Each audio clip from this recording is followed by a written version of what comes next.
जंगल का न्याय। सिंहवन की साजिश और रहस्यमयी रक्षक। बहुत समय पहले सिंहवन नाम का एक विशाल और घना जंगल था। इस जंगल के राजा थे सिंहराज, जो शक्तिशाली और न्यायप्रिय शेर थे। उनके शासन में जंगल में शांति और नियम कानून थे। कोई भी किसी पर अन्याय नहीं कर सकता था। जंगल के सबसे समझदार जीव थे हाथी की गजराज, जो सिंहवन के सलाहकार थे।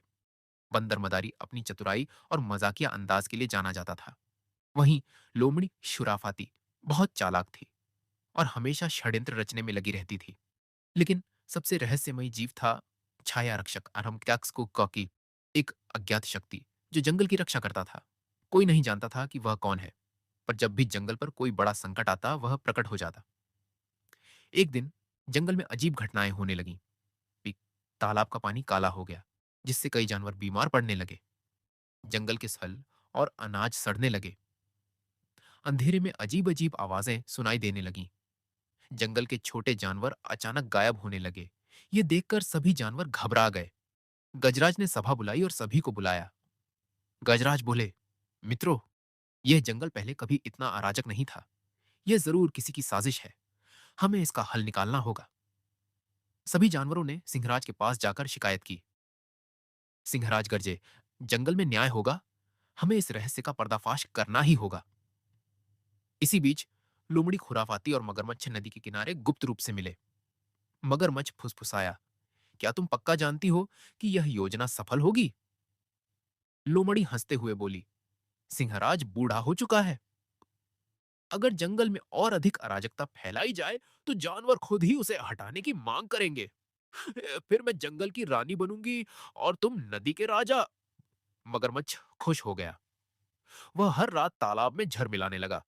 जबकि लोमड़ी जंगल में अफवाहें फैलाने लगी कि अब जंगल को नया राजा चाहिए। धीरे धीरे कई जानवर लोमड़ी की बातों में आने लगे। अब जंगल में कुछ और अजीब घटनाएं होने लगी। रात के अंधेरे में पेड़ों पर अजीब आंखें चमकने लगी। जंगल में किसी छाया रूपी प्राणी की पदचाप सुनाई देने लगी। कई बार जानवरों को ऐसा लगा कि कोई उनकी निगरानी कर रहा है।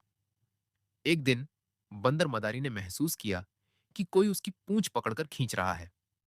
उसने मुड़कर देखा, लेकिन वहां कोई नहीं था। मदारी डर गया और चिल्लाया, क्या जंगल में कोई छाया रक्षक है? कोई जवाब नहीं आया। बंदर मदारी और हिरण चंचल ने मिलकर रात में निगरानी करने की योजना बनाई। तीसरी रात जब दोनों एक पेड़ पर छुपे हुए थे, उन्होंने देखा कि मगरमच्छ और लोमड़ी तालाब में कुछ मिलाकर भाग रहे थे। मदारी फुसफुसाया, अब ये बच नहीं सकते। अगले दिन जंगल में बड़ी सभा बुलाई गई। सभी जानवर इकट्ठे हुए। लोमड़ी ने फिर से कहा, अब हमें नया राजा चुनना चाहिए। तभी अचानक एक भारी आवाज गूंजी, रुको। सभी जानवरों ने इधर उधर देखा, लेकिन वहां कोई नहीं था। अचानक एक विशाल छाया पेड़ के ऊपर दिखाई दी। उसकी आंखें चमक रही थीं। मैं हूं छाया रक्षक, जंगल की रक्षा के लिए आया हूं। छाया रक्षक की आवाज सुनकर सब डर गए। छाया रक्षक गरजा, लोमड़ी, अब तेरा झूठ ज्यादा नहीं चलेगा। जंगल को बर्बाद करने के पीछे तुम्हारी साजिश थी।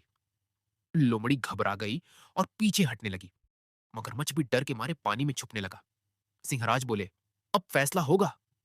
बंदर मदारी ने सबको गवाही दी कि उसने अपनी आंखों से लोमड़ी और मगरमच्छ को गंदगी फैलाते हुए देखा था। अब लोमड़ी के पास कोई रास्ता नहीं बचा। वह कांपते हुए बोली, मैं मैं अ, ओ, बस मजाक कर रही थी। सिंहराज गरजे, यह मजाक नहीं था। यह जंगल के खिलाफ एक साजिश थी। लोमड़ी को जंगल से हमेशा के लिए निकाल दिया जाए। गजराज ने आदेश दिया और सभी जानवरों ने मिलकर लोमड़ी और मगरमच्छ को जंगल से निकाल दिया। अब जंगल में सफाई अभियान शुरू हुआ। हाथियों ने तालाब का पानी साफ किया। बंदरों ने फल और अनाज इकट्ठा की। पक्षियों ने बीज फैलाकर नए पेड़ उगाने में मदद की। कुछ ही दिनों में जंगल फिर से हरा भरा हो गया। अब सवाल उठा, छाया रक्षक आखिर था कौन?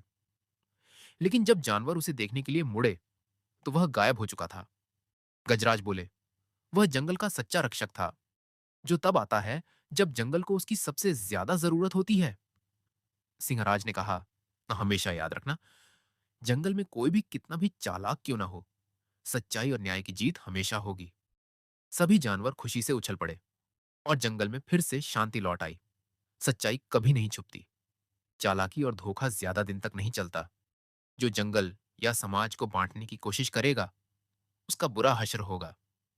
जब भी संकट आएगा, कोई न कोई छाया रक्षक हमेशा सही समय पर आएगा।